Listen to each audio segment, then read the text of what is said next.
اعوذ باللہ من الشیطان الرجیم بسم اللہ الرحمن الرحیم زین للناس حب الشہوات من النساء والبنین والقناطیر المقنطرة من الذهب والفضة والخیل المسومة والانعام والحرث ذالک متاع الحیاة الدنیا واللہ عنده حسن المآب قل اعنبئکم بخیر من ذالکم للذین اتقوا عند ربهم جنات تجری من تحتها الانہار خالدین فیہا وازواج مطہرۃ ورضوان من اللہ واللہ بصیر بالعباد الذين يقولون ربنا إننا آمنا فاغفر لنا ذنوبنا وقنا عذاب النار الصابرين والصادقين والقانتين والمنفقين والمستغفرين بالأسحار صدق الله مولانا العلي العظيم وبلغنا نبيه ورسوله الكريم۔ مزین کی گئی لوگوں کے لیے خواہشات کی محبت، عورتوں سے اور بیٹوں سے اور سونے اور چاندی کے جمع کیے ہوئے خزانوں سے اور نشان لگے ہوئے گھوڑوں سے اور مویشیوں سے اور کھیتی سے، یہ دنیا کی زندگی کا سامان ہے اور اللہ اس کے ہاں اچھا ٹھکانہ ہے۔ تو کہ کیا میں تم کو خبر دوں اس سے بہتر کی ان لوگوں کے لیے کہ جنہوں نے تقوی اختیار کیا، ان کے رب کے ہاں باغات ہیں جن کے نیچے نہریں بہتی ہیں، وہ ان میں ہمیشہ رہیں گے، اور پاکیزہ بیویاں ہیں اور اللہ کی طرف سے رضا ہے،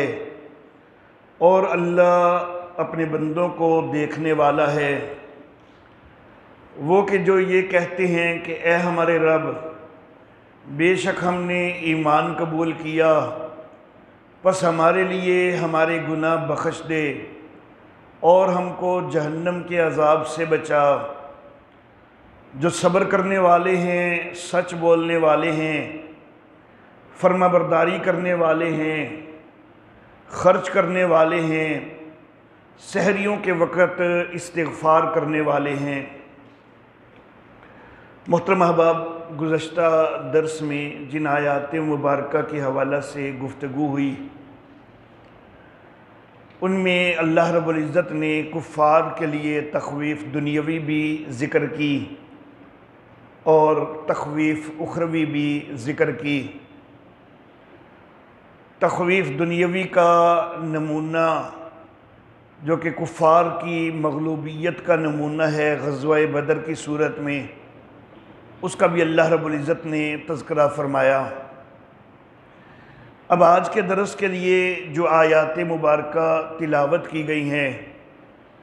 ان میں اللہ رب العزت یہ بیان فرما رہے ہیں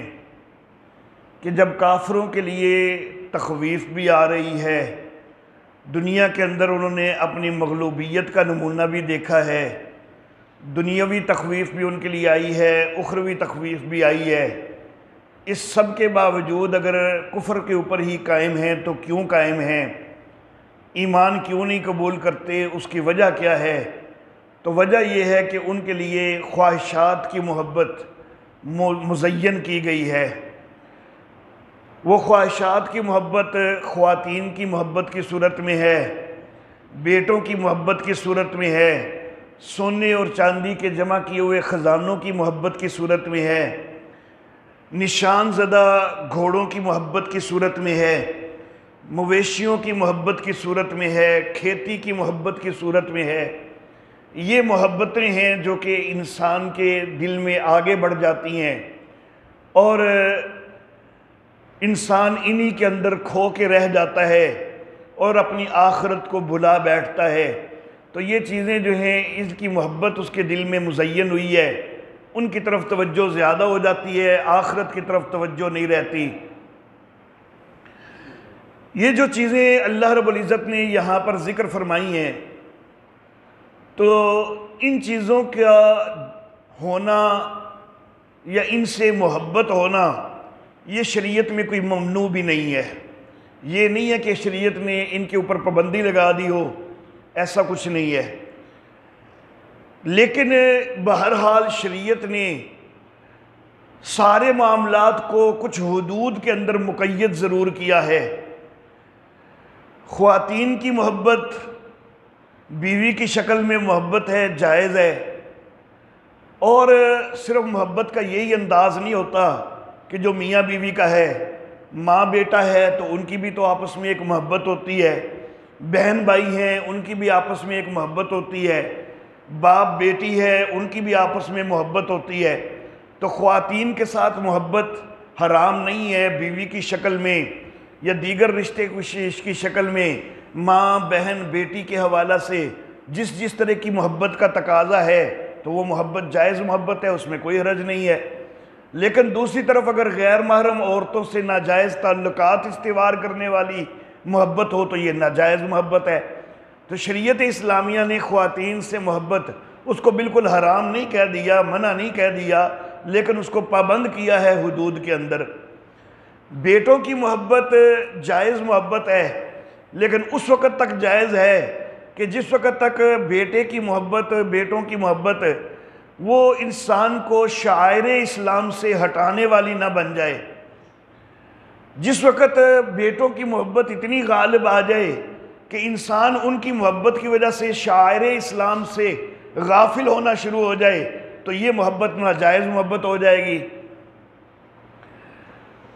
بیٹا اصرار کر رہا ہے کہ مجھے باہر لے کے جائیں، سیر کے لیے لے کے جائیں، آدمی کے پاس فرصت ہے، کوئی نماز وغیرہ کا وقت نہیں ہے، وہ لے کے جا رہا ہے، یہ محبت جائز محبت ہے۔ لیکن ایک طرف نماز قضا ہو رہی ہے، نماز کا بالکل آخر وقت آ چکا ہوا ہے، اور اب بیٹا جو ہے وہ یہ اصرار کر رہا ہے کہ مجھے باہر کھیلنے کے لیے لے کے جائیں، دوسری طرف نماز قضا ہو رہی ہے۔ اب اس وقت اس کو لے کے جانا تو یہ بیٹے کی محبت غالب آ جائے گی، شریعت کے ایک شعار کی محبت پیچھے چلی جائے گی، تو یہ والی محبت حرام محبت ہو جائے گی۔ بیٹوں کی خواہشات کے لیے جائز ذرائع آمدن جو ہیں ان کے ذریعے ان کی خواہشات کو پورا کیا جائے، جائز محبت ہے، اس میں کوئی حرج نہیں ہے۔ لیکن اگر ان کی خواہشات کو پورا کرنے کے لیے اپنے ذرائع آمدن جو جائز ہیں وہ پورا ساتھ نہیں دے رہے تو انسان پھر بھی جو ہے وہ ناجائز ذرائع کو بھی استعمال کرنا شروع کر دے، رشوت لینا شروع کر دے، سود خوری شروع کر دے، چوری ڈکیتی کی طرف مائل ہو جائے تو یہ ناجائز محبت ہو جائے گی۔ وَالْقَنَاطِيرِ الْمُقَنطَرَةِ مِنَ الذَّهَبِ وَالْفِضَّةِ، اور سونے اور چاندی کے جمع کیے ہوئے خزانے، تو جمع کیے ہوئے خزانے اگر ان میں سے زکوٰۃ دی جا رہی ہے، ان میں سے اللہ کی راہ میں انفاق کیا جا رہا ہے، خرچ کیا جا رہا ہے تو اس میں کوئی حرج نہیں، پھر جتنے مرضی خزانے جمع ہو جائیں کوئی حرج نہیں ہے۔ حضرت عبد الرحمن ابن عوف رضی اللہ تعالی عنہ بڑی مالدار شخصیت تھے، حضرت ابوبکر صدیق رضی اللہ تعالی عنہ وہ بھی مالدار شخصیت تھے، حضرت عثمان ذی النورین رضی اللہ تعالی عنہ ان کی مالداری وہ تو بہت زیادہ تھی، صحابہ کرام میں سے بہت بڑی مالدار شخصیت تھے حضرت عثمان ذی النورین رضی اللہ تعالی عنہ، لیکن ان کے پاس جمع ہونے والی دولت ان کے لیے وبال نہیں بنی، کیونکہ وہ اس میں سے اللہ کی راہ میں خرچ کرنے والے تھے، اور ایسے خرچ کرنے والے تھے کہ جس کی مثال تاریخ انسانیت کے اندر جو ہے وہ کہیں نہیں ملتی ہے۔ حضرت ابوبکر صدیق رضی اللہ تعالی عنہ گھر کا پورا سامان بھی لا کے جو ہے وہ اللہ کی راہ میں خرچ کر دیتے ہیں۔ حضرت عبد الرحمن ابن عوف رضی اللہ تعالی عنہ درہم اور دیناروں کی تھیلیاں بھر بھر کے لا رہے ہیں غزوہ تبوک کے موقع پر۔ حضرت سیدنا عثمان ذی النورین رضی اللہ تعالی عنہ یہ کتنے دولت مند تھے، اس کا اندازہ صرف غزوہ تبوک کے موقع پر جو انہوں نے خرچ کیا ہے اس سے پتہ چلتا ہے کہ وہ کتنے زیادہ جو ہے وہ دولت مند تھے۔ نبی اکرم صلی اللہ علیہ وآلہ وسلم نے زیادہ خرچ کی ترغیب دی ہے۔ حضرت عثمان ذی النورین رضی اللہ تعالی عنہ 1000 یا دوسری روایت میں 900 اونٹ ماں ساز و سامان کے لکھوا دیتے ہیں، 100 گھوڑے لکھوا دیتے ہیں۔ پھر بھی نبی اکرم صلی اللہ علیہ وسلم کو معلوم ہے کہ حضرت عثمان کی حیثیت اس سے بھی زیادہ ہے، تو نبی اکرم صلی اللہ علیہ وآلہ وسلم پھر پوچھتے ہیں کہ عثمان بس یہی لکھوانا ہے؟ تو نبی حضرت عثمان غنی رضی اللہ تعالیٰ عنہ کہتے ہیں کہ اچھا پھر میں نقد بھی لے آتا ہوں جو گھر کے اندر موجود ہے۔ تو سونا اور چاندی درہم اور دینار کی شکل میں، درہم چاندی کے ہوتے تھے، دینار سونے کے ہوتے تھے، تو وہ لا کے نبی اکرم صلی اللہ علیہ وسلم کے قدموں میں ڈھیر کر دیے۔ اور وہ درہم اور دینار جو اس ایک موقع پر حضرت عثمان غنی لے کے آئے ہیں تو وہ تھوڑی تعداد میں نہیں بلکہ جتنی دینار لے کے آئے ہیں ان کی مالیت تقریباً 5.5 کلو سونے کے برابر بنتی ہے، اور جتنے درہم لے کے آئے ہیں ان کی مالیت تقریباً 29 کلو چاندی کے برابر بنتی ہے۔ رحمت کائنات صلی اللہ علیہ وآلہ وسلم یہ درہم و دینار دیکھ کر اتنے خوش ہوئے کہ نبی اکرم صلی اللہ علیہ وسلم وہ درہم اور دینار اپنے ہاتھ کے ساتھ اچھال رہے تھے، اور اچھالتے ہوئے ساتھ دعا کر رہے تھے، اللہم عثمان رضیت عنہ فرض عن، اے اللہ عثمان سے میں بھی راضی ہو گیا، تو بھی راضی ہو جا۔ اور پھر نبی اکرم صلی اللہ علیہ وآلہ وسلم کی زبان مبارک سے ایک اور جملہ بھی نکلا کہ ما ضر بعثمان ما فعل بعد هذا اليوم، کہ عثمان آج کے بعد جو کچھ مرضی کر لے اس کو کوئی نقصان نہیں ہوگا، اس کے اوپر مواخذہ ہی کوئی نہیں، اس کے اوپر پکڑ ہی کوئی نہیں۔ اس کا یہ مطلب نہیں کہ حضرت عثمان غنی کو گناہوں کی کھلی چھٹی دی جا رہی ہے، بلکہ نبی اکرم صلی اللہ علیہ وآلہ وسلم کو حضرت عثمان غنی رضی اللہ تعالیٰ عنہ کی طبیعت کا اچھی طرح پتہ تھا کہ وہ گناہوں کی طرف بڑھنے والے ہے ہی کوئی نہیں، انہوں نے ہمیشہ نیکیوں کی طرف ہی قدم بڑھایا ہے، تو آئندہ بھی نیکیوں کی طرف ہی قدم بڑھائیں گے۔ تو نبی اکرم صلی اللہ علیہ وسلم نے بڑی خوشخبری دے دی کہ عثمان آج کے بعد جو کچھ مرضی کر لے اس کے اوپر کوئی پکڑ نہیں، کوئی مواخذہ نہیں۔ اتنی بڑی خوشخبری سن کے حضرت عثمان غنی رضی اللہ تعالیٰ عنہ کہنے لگے، آقا جو کچھ میں پہلے دے چکا وہ تو دے ہی چکا، مزید میں اعلان کرتا ہوں کہ یہ جتنا لشکر تیار ہو رہا ہے اس سارے لشکر کا 1/3 حصہ، اس کے سارے اخراجات میں اکیلا برداشت کروں گا۔ اور یہ لشکر غزوہ تبوک کا لشکر جو ہے 30,000 صحابہ کرام پر مشتمل تھا، جن میں سے 10,000 صحابہ کرام کا سارا خرچ حضرت عثمان ذی النورین رضی اللہ تعالیٰ عنہ اکیلے برداشت کر رہے ہیں۔ اور یہ کوئی 1-2 دن کا معاملہ نہیں تھا، 50 دن کا سفر ہوا، اور 50 دن کا سارا خرچ 10,000 افراد کا اکیلے حضرت عثمان غنی رضی اللہ تعالیٰ عنہ برداشت کرتے ہیں۔ اس سے آپ اندازہ کر سکتے ہیں کہ کتنے زیادہ مال و دولت والے تھے، خزانے تھے ان کے پاس، لیکن ان کے خزانے ان کے لیے وبال جان نہیں بنے۔ تو خزانے ہوں وبال جان نہیں بنتے، لیکن اگر ان میں سے زکوٰۃ نہ دی جائے، اللہ کی راہ میں خرچ نہ کیا جائے، تو پھر وہ خزانے جو ہے وہ بال جان بن جایا کرتے ہیں۔ والخیل المسومہ، اور نشان لگے ہوئے گھوڑے، تو گھوڑے اگر ان سے اچھے کام لیے جائیں، نیکی کے سفر کیے جائیں، جہاد کے سفر کیے جائیں، تو پھر وہ خیر ہی خیر ہیں، پھر وہ بہتر ہیں، ان کی محبت جائز محبت ہے۔ لیکن اگر انہی گھوڑوں کو ڈکیتیوں میں استعمال کرنا شروع کر دیا جائے، ناجائز سفر استعمال ان کے اوپر کرنے شروع کر دیے جائیں، تو ظاہر بات ہے، یا ان کے اوپر جوئے کی شرطیں لگانی شروع کر دی جائیں، تو ظاہر بات ہے کہ یہ محبت جو ہے وہ ناجائز محبت ہو جائے گی۔ اور مویشی، تو مویشی اگر ان کے اوپر زکوٰۃ دی جا رہی ہے اور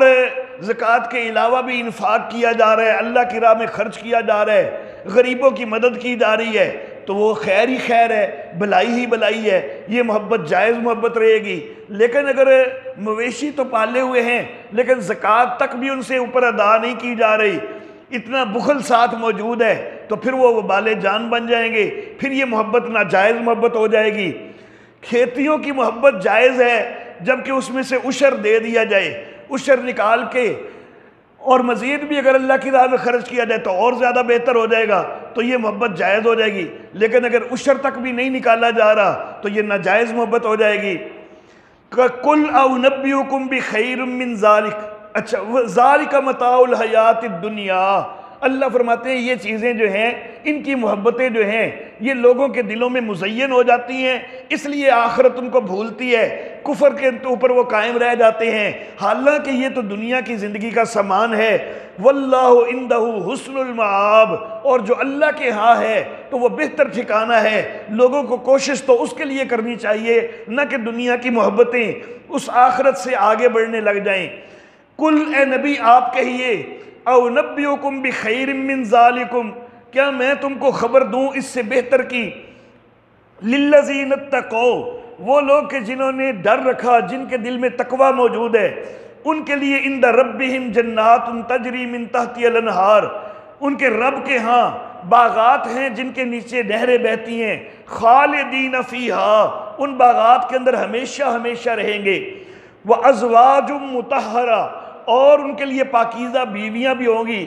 دنیا کی عورتیں جو ہیں ان کے اندر کئی نجاستیں بھی آ جاتی ہیں، مثال کے طور پر حیض کی نجاست ہے، نفاس کی نجاست ہے، اور بد اخلاقی کی نجاست بھی آ جاتی ہے۔ کئی دفعہ آدمی اپنی بیوی سے تنگ ہو رہا ہوتا ہے، لیکن آخرت کے اندر جو عورتیں ملیں گی تو وہ مطہرہ ہوں گی، ظاہری نجاستوں سے بھی پاک ہوں گی، کوئی بد اخلاقی والی نجاست بھی ان کے اندر موجود کوئی نہیں ہوگی۔ وَرِضْوَانٌ مِّنَ اللَّهِ، اور ان ساری چیزوں سے بڑھ کے جو سب سے بڑا انعام ہوگا وہاں پر، وہ اللہ کی رضا والا انعام ہوگا۔ تو جس کو اللہ کی رضا حاصل ہوگی اور اس کو اور کیا چاہیے؟ واللہ بصیر بالعباد، اللہ اپنے بندوں کو دیکھنے والا ہے، یعنی اللہ اپنے بندوں کے اوپر رحمت کی نظر رکھنے والا ہے۔ کون سے بندے؟ الذین یقولون ربنا اننا آمنا فاغفر لنا ذنوبنا، وہ بندے کہ جو یہ دعا رکھتے ہیں کہ اے ہمارے رب، ہم نے ایمان قبول کیا، پس ہمارے لیے ہمارے گناہ بخش دے اور ہم کو جہنم کے عذاب سے بچا دے۔ یہاں پر دعا کے اندر اللہ رب العزت نے جو انداز بتلایا ہے کہ اننا آمنا، اس کے بعد فاغفر لنا، اس کے اندر فا کا لفظ استعمال ہوا ہے کہ یا اللہ ہم ایمان ہم نے قبول کیا ہے، تو اس کی وجہ سے یا اللہ تو ہمارے گناہوں کو بخش دے، جہنم سے ہم کو نجات دے دے۔ تو گویا کہ ایمان کو بطور وسیلہ ذکر کیا جا رہا ہے۔ تو جو وسیلہ قرآن و حدیث سے ثابت ہوتا ہے اس کو ہم جائز قرار دیتے ہیں۔ اشاعت التوحید و سنہ ایسے تمام وسیلوں کو جائز سمجھتی ہے کہ جو قرآن سے ثابت ہوں، جو حدیث سے ثابت ہوں، لیکن جو وسیلہ قرآن و حدیث سے ثابت نہیں، ہم اس کو ماننے کے لیے تیار نہیں ہیں۔ ایمان کا وسیلہ اس آیت مبارکہ میں بڑا واضح طور پر ثابت ہو رہا ہے، تو یہ جائز وسیلہ ہے، اپنے ایمان کے وسیلے سے بندے کو دعا کرنی چاہیے۔ اعمال صالحہ کا وسیلہ قرآن حکیم سے بھی جائز ثابت ہوتا ہے، اور حدیث تو بڑی مشہور ہے کہ جس کے اندر نبی اکرم صلی اللہ علیہ وسلم نے فرمایا کہ 3 آدمی ایک غار کے اندر چلے گئے اور اوپر سے ایک پتھر لڑک کے آیا غار کے دہانے کے اوپر اور منہ بند ہو گیا۔ اب یہ ان کے نکلنے کا راستہ مسدود ہو چکا۔ ایک نے اپنے عمل کے ذریعے عمل کا وسیلہ دے کے اللہ سے دعا کی، پتھر تھوڑا سا تو سرکا، لیکن اتنی جگہ ابھی نہیں بنی کہ یہ نکل سکے۔ پھر دوسرے نے اپنے عمل کے ساتھ دعا مانگی، اپنے عمل کا وسیلہ دے کے دعا مانگی، پتھر تھوڑا سا اور سرک گیا، لیکن ابھی بھی اتنی گنجائش نہیں بنی کہ یہ باہر نکل سکیں۔ پھر تیسرے نے بھی اپنے عمل کے وسیلے سے دعا مانگی، اور اب پتھر اتنا دور ہو گیا کہ اب یہ آسانی سے باہر آ گئے۔ تو یہ اعمال کا وسیلہ جائز وسیلہ ہے، ہم اس کو جائز سمجھتے ہیں۔ اعمال کا وسیلہ دے کے دعا مانگنی چاہیے۔ یا اللہ میں نے نماز پڑھی ہے، مجھے برکتیں عطا کر دے۔ یا اللہ میں روزہ رکھ رہا ہوں، مجھے برکتیں عطا کر دے۔ کوئی بھی دعا مانگی جا سکتی ہے۔ اللہ فرماتے ہیں وَلِلَّهِ الْأَسْمَاءُ الْحُسْنَى فَادْعُوهُ بِهَا، اللہ کے اچھے اچھے نام ہیں، ان ناموں کے ذریعے اللہ کو پکارا کرو۔ تو یہ اللہ کے ناموں کا وسیلہ جائز وسیلہ ہے۔ سورۃ الفاتحہ کے اندر اللہ رب العزت سورہ فاتحہ کا نام ایک ہے تعلیم المسئلہ، کہ یہ دعا کا طریقہ سکھاتی ہے۔ تو اس میں اللہ رب العزت نے ابتدا میں اپنے کچھ نام ہی ذکر کیے ہیں۔ الحمدللہ اللہ کا نام آ گیا، پھر رب العالمین اللہ کا نام آ گیا، الرحمن الرحیم اللہ کا نام آ گیا، مالک یوم الدین اللہ کا نام آ گیا، اللہ کے ناموں کا وسیلہ ہو گیا۔ اور پھر بندہ جو ہے وہ دعا کرتا ہے، اپنا بھی عمل ایک ظاہر کرتا ہے اور عمل کا وسیلہ بھی اس میں آ گیا کہ ایاک نعبد و ایاک نستعین، یا اللہ ہمارا عمل بھی یہ ہے کہ ہم تیری ہی بندگی کرتے ہیں، تجھ سے ہی مانگتے ہیں۔ تو پہلے اللہ کے ناموں کا وسیلہ بھی ہو گیا اور پھر عمل کا وسیلہ بھی ہو گیا، اور ظاہر ہے کہ اللہ کی بندگی تبھی کرتے ہیں نا کہ اللہ پر ایمان موجود ہے، اللہ کے نبیوں پر ایمان موجود ہے، تو ایمان کا وسیلہ بھی اس میں آ گیا۔ یہ سارے وسیلے ذکر کر کے تو اہدنا الصراط المستقیم آگے دعا سکھلائی گئی۔ تو جائز وسیلے جو ہیں ان کو ہم جائز مانتے ہیں، اللہ کے ناموں کا وسیلہ جائز وسیلہ ہے، لیکن اللہ کے ناموں کا وسیلہ جائز وسیلہ ہے، اللہ کے علاوہ کے ناموں کا وسیلہ وہ جائز وسیلہ نہیں ہے۔ دیکھیں اللہ کہہ رہے ہیں للہ الاسماء الحسنی، اللہ کے اچھے اچھے نام ہیں، فادعوہ بہا، اللہ کو ان ناموں کے ذریعے پکارا کرو۔ تو گویا کہ ناموں کے ذریعے پکارنا ہے نا، تو وہ نام اللہ کے ہیں کہ جن کے ذریعے پکارنا ہے۔ تو جو چیز اللہ کے لیے ہونی چاہیے وہ چیز کسی اور کے لیے بنا دی جائے تو ظاہر بات ہے کہ یہ شرک بنتا ہے۔ تو اگر اللہ کے نام لے کر دعا مانگی جائے تو یہ تو جائز ہے، لیکن غیروں کے نام کہ یا اللہ محبوب کے صدقے، نبی اکرم صلی اللہ علیہ وسلم کے صدقے، فلاں کے وسیلے سے، تو وہ جائز وسیلے نہیں ہیں، قرآن و حدیث کے اندر کہیں بھی ان کا تذکرہ نہیں ہے۔ اب یہاں پر جس وقت ہم یہ کہتے ہیں کہ محبوب کے صدقے، نبی اکرم صلی اللہ علیہ وسلم کے صدقے یا ان کے وسیلے کا لفظ جو ہے یہ بھی جائز کوئی نہیں، تو پھر کچھ لوگ سوال کرتے ہیں کہ کئی لوگ بالکل صحیح العقیدہ ہیں لیکن ان کی زبانوں سے بھی ہم نے کئی دفعہ یہ لفظ سنے ہیں کہ یا اللہ اپنے محبوب کے صدقے۔ تو میں یہ عرض کرنا چاہوں گا کہ لفظ بعض اوقات مضاف کو حذف کر کے صرف مضاف الیہ بول دینا وہ جائز ہوتا ہے۔ قرآن حکیم کے اندر بھی بڑی مثالیں موجود ہیں کہ مضاف اللہ رب العزت کئی دفعہ حذف کر دیتے ہیں۔ تو اصل میں جو صحیح العقیدہ ہوتا ہے نا، اگر وہ یہ لفظ بولتا ہے نا تو وہ نبی اکرم صلی اللہ علیہ وسلم کے صدقے سے مراد ہوتی ہے، نبی اکرم صلی اللہ علیہ وسلم پر ایمان کے صدقے، نبی اکرم صلی اللہ علیہ وسلم کی محبت کے صدقے۔ اگر یہ نیت کر کے بولے تو جائز ہے، لیکن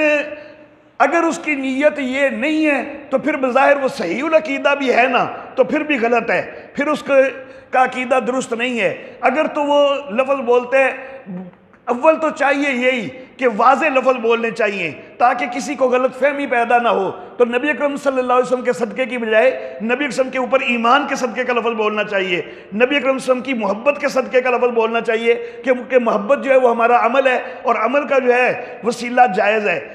یہ لفظ کہ نبی اکرم صلی اللہ علیہ وسلم کے صدقے اگر دل میں ایمان یا محبت وغیرہ ہو، اطاعت وغیرہ ہو تب جائز تو ہے، لیکن خلاف اولا ہو جائے گا۔ اس لیے خلاف اولا ہو جائے گا کہ سمجھنے والے تو یہی سمجھیں گے نا کہ وہ نبی اکرم صلی اللہ علیہ وسلم کی شخصیت کا وسیلہ دے رہے ہیں، تو شخصیت کا وسیلہ جائز ہے کوئی نہیں۔ تو اس لیے لوگوں کو غلط فہمی میں جو ہے وہ نہیں ڈالنا چاہیے، واضح لفظ بولنے چاہیے۔ تو بہرحال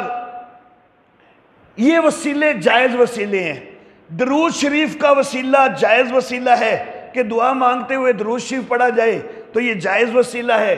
ایک صحابی مسجد کے اندر آئے اور دعا کرنی شروع کر دی بغیر درود شریف پڑھے، تو نبی اکرم صلی اللہ علیہ وسلم نے ٹوک کے کہا کہ پہلے اللہ کی حمد و ثنا کرو، پھر میرے اوپر درود بھیجو، پھر دعا مانگو۔ دوسری طرف حضرت عبداللہ ابن مسعود رضی اللہ تعالیٰ عنہ ایک دفعہ مسجد میں آئے تو